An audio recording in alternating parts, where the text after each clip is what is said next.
सरकार कहती है हमने संस्कृति मॉडल स्कूल बना दिए, स्कूलों को कायाकल्प कर दिया, प्रोजेक्टर लगा दिए, स्मार्ट स्क्रीन लगा दी, यहाँ पर तो ना इन्वर्टर है, ना जनरेटर है, ना पानी पिलाने के लिए आया है। ये बच्चे आखिर किसके हाल पर छोड़ रखे हैं सरकार? ऐसे है कि जब हमें भी पता लगा था इसलिए हम यहाँ पे आए थे, क्योंकि ये स्कूल मात्र 1-1.5 कनाल के अंदर स्कूल है और 800 बच्चे हैं। कूड़े की तरह, जैसे कूड़े वाले कोठे में कूड़ा डाला जाता है, ऐसे बच्चों को भरा गया है। और ये सारे बच्चे, कुछ यहाँ पे बेंच हैं, तो जब इनसे पूछा गया कहते बेंच तो हैं लेकिन बेंचों पे बच्चे आ ही नहीं सकते, क्योंकि कम से कम 2 किले जगह चाहिए इतने बच्चों को बैठने के लिए। मात्र 1 कनाल है, 1 किले का 8वां हिस्सा। और दूसरी बात यह है कि इतनी बड़ी 800 बच्चे, गांव वालों ने बताया कि 800 बच्चे यहाँ पे नहीं है, यहाँ बच्चे 2000 हैं, लेकिन 2000 बच्चे बहुत ज़्यादा खचाखच भीड़ होने के कारण 1ली से 8वीं तक का स्कूल है। 1ली से 8वीं तक के भी इधर उधर एरिए में सरकारी स्कूलों में पढ़ने के लिए जाते हैं, क्योंकि यहाँ टोटल गरीब लोग हैं और गरीब लोगों के कारण ये प्राइवेट में नहीं पढ़ा सकते। और ऐसे बुरे हालात यहाँ पैदा हो गए हैं। मैं हमेशा इसी बात के लिए कहता हूँ, हमारी पार्टी भी कहती है कि एजुकेशन के लिए किया क्या।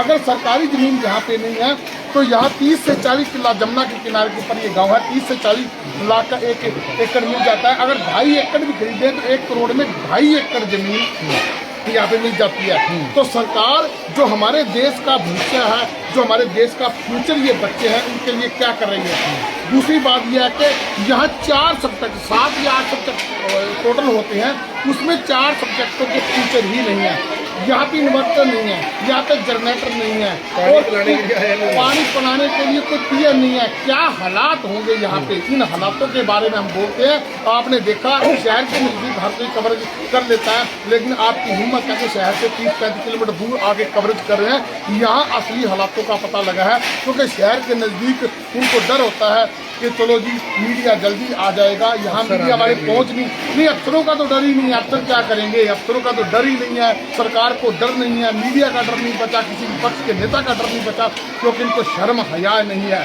और मेरे कहने का मतलब यह है कि स्कूल और एजुकेशन सेंटर ख़त्म हो चुके हैं और बहुत बुरे हालात हैं। हमारा देश किस ओर जा रहा है ये आप खुद ही चेक कर सकते हैं, खुद। मुझे ये बताओ, ये जो अगर हम बात करें प्लानिंग की, गवर्नमेंट को, सरकार को पता लगा कि अब जो विधायक है 2025 से 26 में पर दोबारा एक बार फिर से सर्वे होना है, और शायद जो हरियाणा की सीटें अब ये 90 से बढ़कर शायद 126 बताया जा रहा है कि हो जाएगी।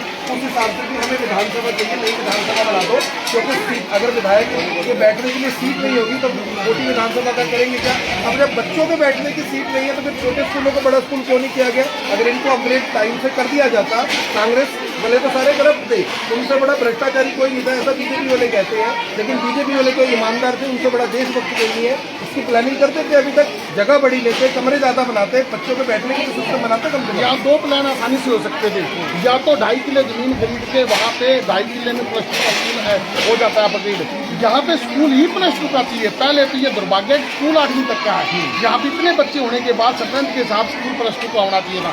+2 के स्कूल के लिए 2.5 किले जरूरी है, और 2.5 किले लेने में मात्र और मात्र 1 करोड़ रुपया सरकार का खर्च होगा। दूसरी बात, अगर किसी वजह से किले नहीं ले पाते तो इनकी प्लानिंग कुछ नहीं है। मकान बनाते हैं, 1 कनाल जमीन है, इसमें जब मकान बनाए तो पहले प्लानिंग होनी चाहिए। अंग्रेजों ने जब पुल बनाए थे, पुलों की वो 1000 साल की प्लानिंग लेके चलते थे, तो क्या इनकी कोई प्लानिंग नहीं थी कि ये जगह हमारे पास कम है, नीचे मकान ऐसे मजबूत बनाए जाए ताकि इसके ऊपर 3 मंजिली स्कूल बन जाए। अगर इसके ऊपर 3 मंजिली स्कूल भी बन जाता तो भी हमारे बच्चों को यहाँ से दूर पढ़ने के लिए जाना पड़ता। अगर दूर प्राइवेट स्कूलों में पढ़ने के लिए जाएं तो ये बात समझ में आती है, लेकिन गांव में 8वीं का स्कूल होने के बावजूद स्ट्रेंथ ज़्यादा होने के कारण 800 बच्चे यहाँ हैं और नहीं आ सकते, तो इतने ही बच्चे और यहाँ से अब 1ली से लेकर जो 8वीं तक सरकारी स्कूल है उसमें पढ़ने के लिए जा रहे हैं।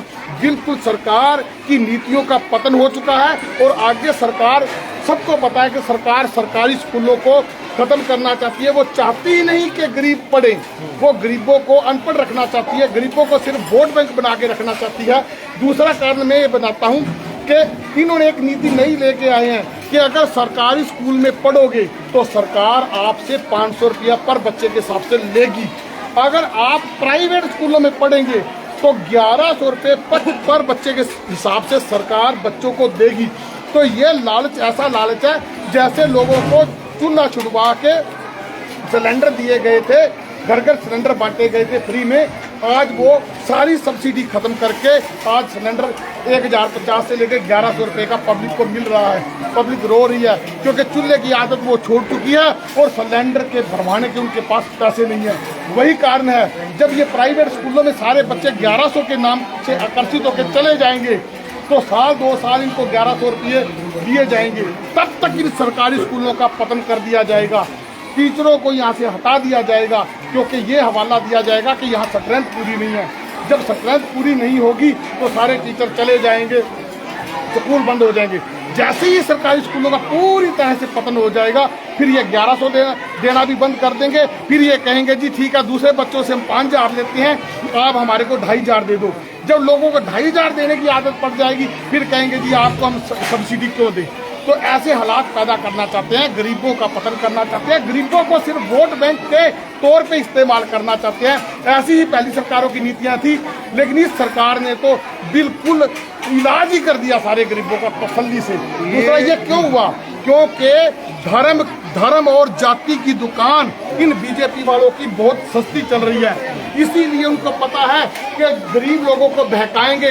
हमारे देश के भोले वाले लोग धर्म के नाम पे जल्दी बहक जाते हैं, जाति के नाम पे जल्दी बहक जाते हैं। उनको जाति और धर्म के नाम पे बहका के इनकी दुकान सस्ती चल रही है, तभी ये लोगों के काम नहीं करते। पहले नेता आते थे गांव में, वहां पे लोगों से वोट मांगते थे, लोग कहते थे हमें ये सुविधा चाहिए। अब तो ये गांव में वोट मांगने भी नहीं आते क्योंकि धर्म और जाति की दुकान इतनी सस्ती चल रही है और आईपी सेल पे पूरा जोर दे के लोगों को अंधा करके वोट ले रहे हैं।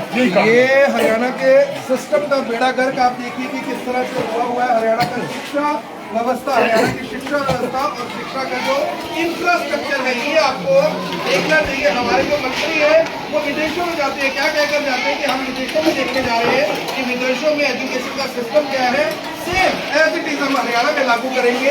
ये सिस्टम लागू कर रहे हैं हरियाणा के अंदर। जात बिरादरी के ऊपर पूरे का पूरा जो वोट बैंक है वो पूरा चल रहा है। बच्चों के लिए क्या कुछ सुविधा है आप देखिए कि इस पूरे कॉरिडोर के अंदर बच्चे खाना खा रहे हैं।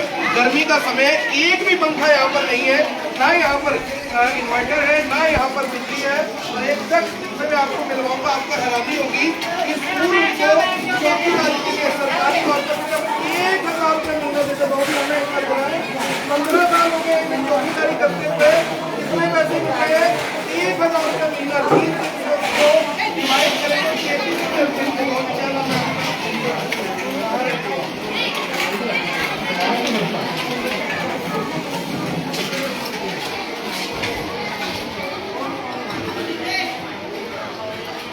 तो सामान साफ आता है यहाँ पे?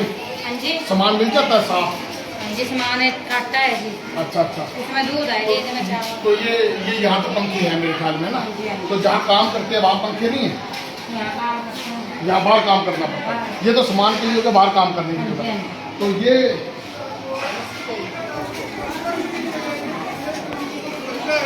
वो आपने संभाला है 1000 रुपये महीने में। तो बेचारे चौकीदार क्या करेंगे अपने लिए?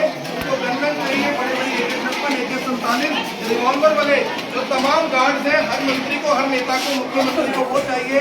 लेकिन इन स्कूल के बच्चों के लिए और इन स्कूल के लिए 1000 रुपये महीने में इनको रखा गया। ये चौकीदार है। वैसे सुभाष कोट है, सुभाष जी शिक्षा तक इतना चला जाए तो मैंने तो कभी देखा निकला हुआ, आपने देख लिया कि नहीं?